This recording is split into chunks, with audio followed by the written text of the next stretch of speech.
Hey everyone, you are listening to the Self-Awareness Journey podcast. This little banter is about a car ride long and features your hosts, JJ Parker and Melissa Albers. JJ owns a tech company and Melissa has been a coach working with influencers for the last 18 years. Hey, Melissa. Hey. So I wanted to launch right into this story this morning because earlier this week, we had something happen at work that I didn't realize that I was being such an ass at the time, but now I do. Oh, So wow. I'm really interested in the story. So this story is a little businessy, right? So I'm going to use sort of the business stuff, but like it doesn't really matter what these particular technicals are. But so we at work use this big software package. It's an ERP system, enterprise resource management, like super fancy software, right? And it's archaic and hard to use and all this, but it does a lot of stuff. Well, Steve, who runs one of the businesses, asked his inside salesperson to evaluate a new CRM software, which is like a subset of what our big system does, right? Yeah. So, which is fine. It's, like the other thing probably needs to get replaced anyway. It's kind of getting a little old and everything. Well, in a meeting last week, Steve just mentioned like, oh, hey, Sean is going to evaluate this new CRM system and we're going to switch to it. I'm like, wait, what? You're going to switch to it? No. I was like, Steve, like, did you guys think about, these 800 other things that are tied into the system? Like this isn't just like a, I'm switching, to yellow stickies from green stickies. This is like a big integral part of the way the entire business operates, right? Oh my gosh, yes. And finance and billing and everything. And so Steve talked about it. I kind of was like, kind of got pretty anxious about that conversation.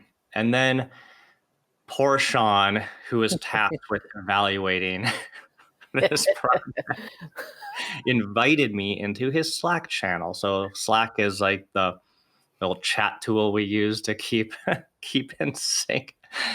And keep in sync or not, yeah. And I popped into the Slack channel and started firing questions at Sean, about how he evaluated this and if he considered all of these different things. And I realized that poor Sean just walked right into a chipper shredder. Right? And I think that chipper shredder was me. A chipper shredder named JJ. That sounds scary. Yeah. Well, and I didn't mean, obviously I Sean's a great guy, and he was taking this assignment really seriously and he actually did a really great job.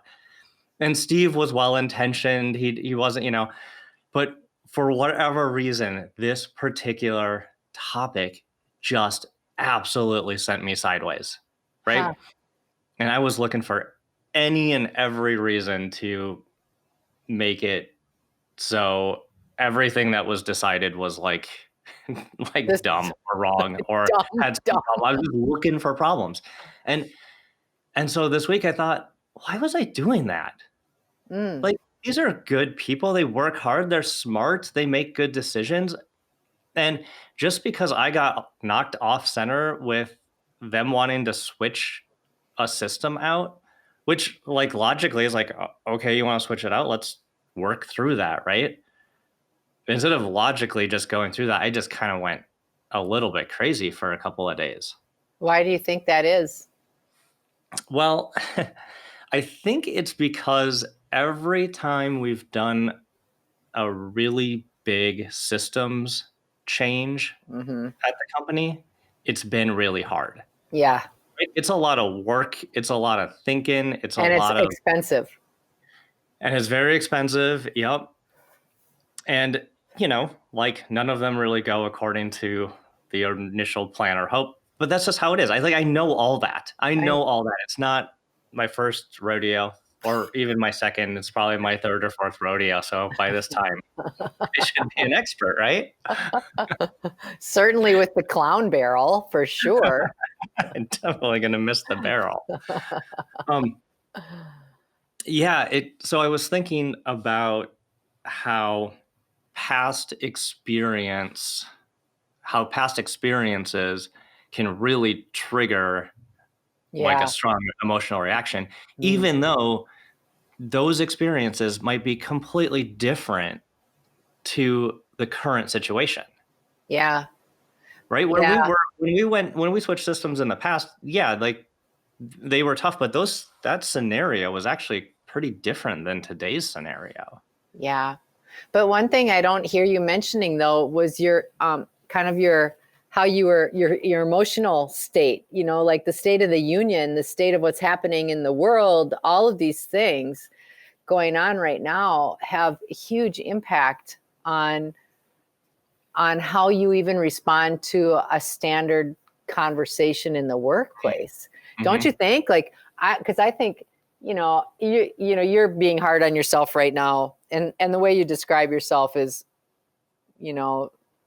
not at all how I know you. You're a very moderate person, and it takes a lot for you to get really riled up. As a matter of fact, even when you're in full cry, most people may not even notice. So, right, that was maybe my internal version of that story. Externally, people would kind of be like, maybe JJ's a little miffed. or well, that's funny. JJ asked a few more questions than he usually does, and then he was more quiet than normal. Huh? He must have been hungry. But you know what though? Whatever it was internally. Yeah, you were having. I was really not okay. What I think is super interesting though is what you're calling out is the difference between your centered place and your internal dialogue, and how you were feeling, what you were thinking, how you were saying. All of those things were something was not in alignment. So you were feeling really, really off, and it was magnifying your response to Sean. Because I think while all of those things are true and very logically spoken, the way that you just described the story, the one thing that you never mentioned was the fact that we are all under emotional duress right now. Mm-hmm. Everybody has much higher emotions than normal. People are having a lot more time to have their feelings. People are having a lot more time to sit around and create and think, and so I think that's a really interesting thing. So you take that scenario and the emotion behind that scenario, and you add it to the scenario of, oh my gosh, I've been down this road before, and I don't like this road. Yeah. Well, maybe I hear what you're saying. Like even, that road, the switching out the systems road for me, certainly has an amount of anxiety. It certainly is a big amount of change. Yes. So it could be that what I'm was really responding to was the change that's happened with the stay-at-home order stuff, combined with a change in a critical business system, was just too much for me to deal with. Yeah. Right. Yeah. Yeah. And, there's nothing wrong with any of that. Like, you get to have those feelings. Thanks.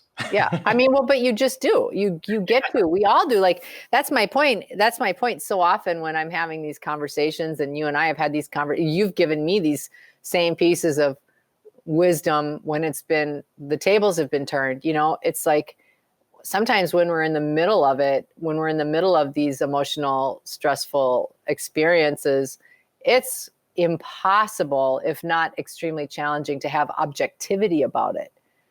And then a lot of times, I think when I get to that state, or when I've been to that state in the past, like that's the time where you want to avoid having to make other decisions, right? Or,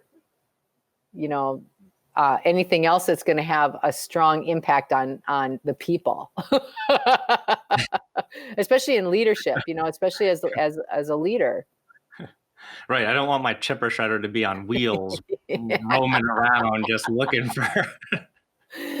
Oh my gosh. Just like that stupid movie Fargo. Is that your friend there in the chipper?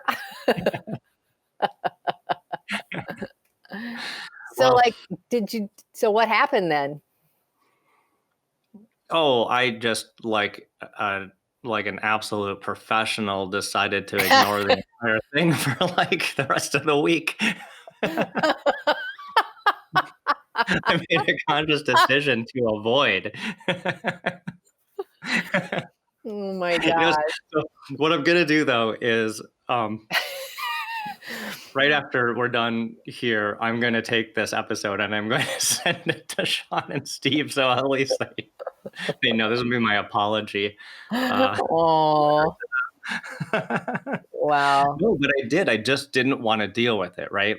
Like I did not want to deal with it. So like in order to get the rest of my work done for the week, I decided, and I was actually talking with one of my friends about how I was going to actually ignore that topic for the rest of the week. So I made actually a conscious decision to not engage with it because I knew that I wasn't in an emotional state to be helpful.